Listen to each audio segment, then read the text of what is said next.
Está escrito em Romanos 11, de 33 a 36, o seguinte: ó profundidade das riquezas, tanto da sabedoria como da ciência de Deus!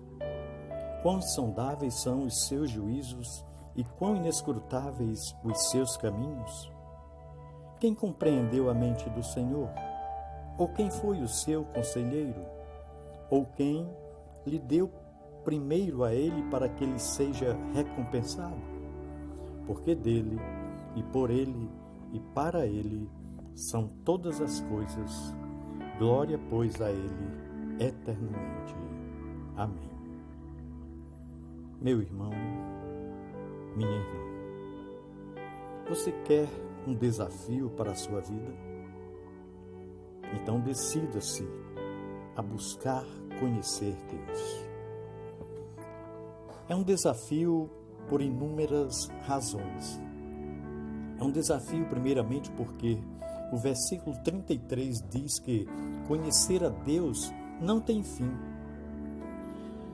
Deus nunca foi, nem jamais será totalmente compreensível para o homem.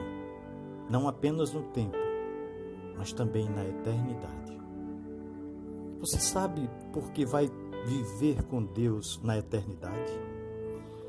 Porque esse é exatamente o tempo que leva para poder compreendê-lo. Qualquer pessoa casada pode compreender isso. Você pode viver com uma mulher ou com um homem durante 50 anos e ainda descobrir coisas novas a respeito dela. Portanto, se você pode fazer isso com outra pessoa durante toda uma vida, pense em nosso Deus, esse Deus grandioso e infinito. Será preciso uma eternidade e mais um pouco para compreendê-lo na íntegra. O conhecimento de Deus será sempre um grande desafio, porque nós nunca saberemos tudo sobre ele.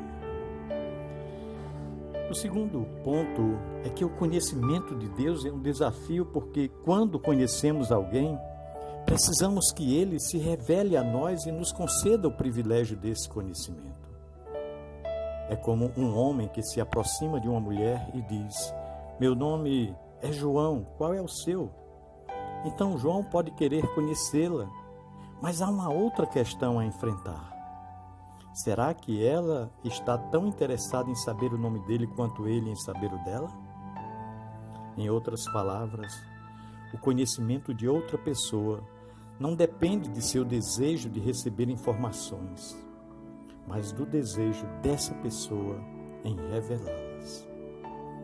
Deus deixou bem claro que ele tem um grande desejo de se revelar para nós.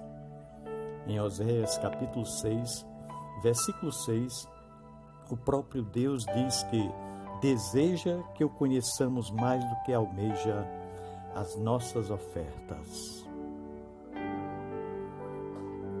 Portanto, se você não pretende conhecer a Deus, não é culpa dele, porque ele se permite ser conhecido. E embora não seja possível conhecer a Deus profundamente, nós podemos conhecê-lo intimamente. É um desafio e tanto.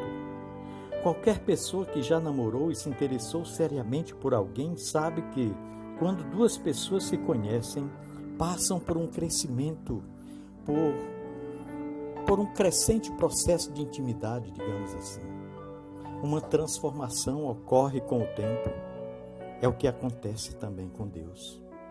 Quando o conhecemos, descobrimos um crescente processo de intimidade. Alcançamos uma proximidade em que sentimos que o conhecemos e passamos a querer conhecê-lo mais e a conhecê-lo melhor. Conhecer a Deus também é um desafio, porque essa deve ser a nossa prioridade de vida. A prioridade da nossa vida deve consistir em buscar conhecer Deus. Em Deuteronômio capítulo 4, versículo 29 diz que você deve buscar a Deus de todo o seu coração se quiser encontrá-lo. O sábio Salomão diz em Provérbios 2, versículo 4, que o conhecimento de Deus é como a procura da prata. E onde a prata pode ser encontrada? Debaixo do solo. Portanto, é necessário cavar, garimpar, procurar.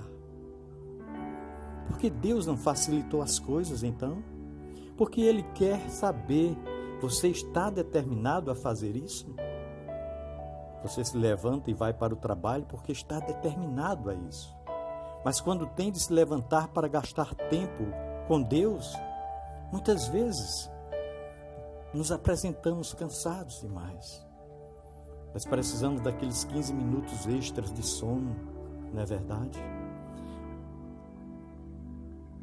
Será que nós estamos de fato determinados a buscar conhecer Deus?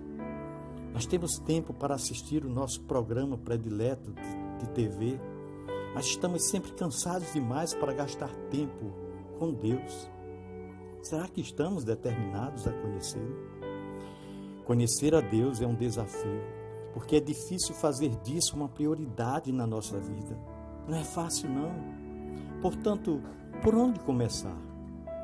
Em primeiro lugar, devemos começar pelo desejo de conhecer. Moisés disse em Êxodo, capítulo 33, versículo 13, o seguinte: rogo-te, ó Deus, que agora me mostres os teus caminhos para que eu te conheça. Havia desejo da parte de Moisés.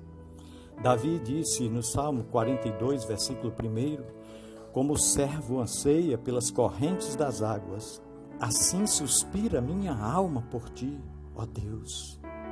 Havia vontade de conhecer. O apóstolo Paulo disse que o seu maior desejo era conhecê-lo. Está em Filipenses 3, versículo 10. E Jesus disse em Mateus capítulo 5, versículo 6, bem-aventurados os que têm fome e sede de justiça, porque eles serão fartos. Todos eles disseram a mesma coisa. Deus apenas alimenta as pessoas famintas. Se você não sente fome, é sinal de que está espiritualmente desnutrido. E aí você pode dizer, eu quero ter fome, mas não consigo. Como posso ficar com fome de Deus? Isso é fácil. Precisamos ficar próximo do alimento. Eu posso ter acabado de comer, mas sempre fico com fome quando estou perto de um frango frito. Tenho certeza de que quando Marta e Maria deram de comer a Jesus e os discípulos, elas serviram uma comida também assim muito saborosa. Se você quiser ter fome espiritual, mesmo que não sinta-se faminto naquele momento, fique perto de alguém que está preparando algum alimento.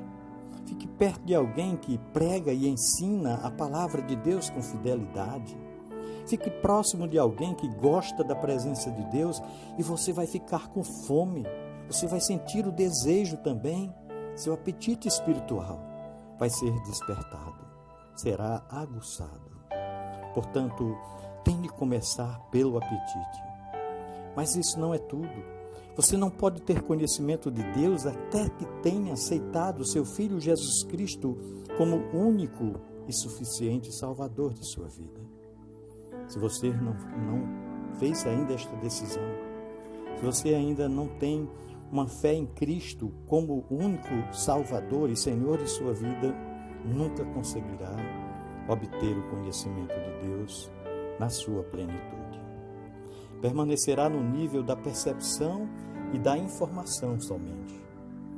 Se você ainda não fez uma decisão ao lado de Cristo, se ainda não se converteu ao Senhor e não o aceitou como seu único Salvador, como o único que pode lhe proporcionar um relacionamento com Deus, você nunca conhecerá Deus. Tornando-se cristão, o relacionamento exige que se passe algum tempo com Deus. Você nunca conhecerá alguém se não passar tempo com essa pessoa. As Sagradas Escrituras dizem em Salmos 46, versículo 10, aquietai-vos e sabei que eu sou Deus. Conhecer a Deus exige tempo a sós com Deus. Afaste-se da frenética corrida contra o tempo e aceite o aconselhamento do Senhor. Aquiete-se. A palavra bíblica para aquietar-se é meditação. Significa refletir sobre o que Deus é, o que Ele disse e o que Ele fez. Por isso a oração é tão difícil. Às vezes porque significa entrar em um reino no qual não estamos acostumados. Mas precisamos nos aquietar. Precisamos passar algum tempo a sós com Deus. Eu não posso explicar exatamente o que significa conhecer Deus. Posso usar palavras, mas é como definir um beijo. O dicionário usa palavras e chama de beijo o ato de tocar com os lábios em alguém. Contato suave. Mas qualquer pessoa que já tenha beijado sabe que um beijo é, na verdade, muito mais do que isso. Você não pode explicá-lo exatamente, mas alcançar perdão de Deus é como ganhar um beijo. Eu não posso explicar exatamente como é conhecer a Deus, mas sei que você vai gostar, e gostar muito, quando isso acontecer. Considerando que nada na vida faz sentido até que compreendamos e conheçamos Deus, nunca é cedo demais para começar a viver ao lado dele.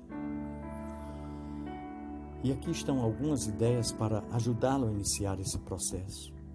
O verdadeiro ponto de partida para o conhecimento de Deus é relacionar-se com Ele através do nosso Senhor Jesus Cristo. Se você ainda não aceitou a Cristo como seu Salvador, ou se não tem certeza de sua condição diante de Deus, tudo o que deve fazer é admitir que é pecador e que não pode salvar a si próprio. Reconheça que Jesus pagou pelos seus pecados na cruz e confie somente nele para salvá-lo. Invoque-o para salvá-lo hoje. Aceite-o como seu Salvador e seja bem-vindo à família de Deus. Costumamos nos apegar a coisas que nos proporcionam um sentimento de identidade e importância, sejam cargos no emprego, herança familiar, conta no banco ou posses materiais. Faça uma lista das 3 coisas que são mais importantes para você e pergunte-se: o que aconteceria se as perdesse? Você poderia desistir delas e ainda assim dizer que tudo vai bem porque conhece o Deus verdadeiro, e isso basta? Vale a pena pensar nisso. Talvez você saiba de um ato de obediência e fé que Deus deseja que você tome, mas está esquivando-se por medo do que as pessoas vão pensar ou do que vai acontecer. Neste caso, lembre-se de que as pessoas que conhecem o seu Deus podem ser fortes e agir. Dê esse passo necessário e confie em Deus quanto às consequências. Ele irá abençoá-lo por obedecer a sua palavra. Falando da palavra, não existe maneira melhor de conhecer a Deus do que guardar a sua palavra em seu coração e em sua mente. Provérbios 9:10 é um ótimo versículo que você pode memorizar nos próximos dias ou semanas. E diz: o temor do Senhor é o princípio da sabedoria, e o conhecimento do santo, a prudência. Portanto, conhecer Deus é a busca mais desafiadora da vida. Deus abençoe sua vida, meu irmão, minha irmã. Deus guarde e proteja a sua família. No amor de Cristo. Amém.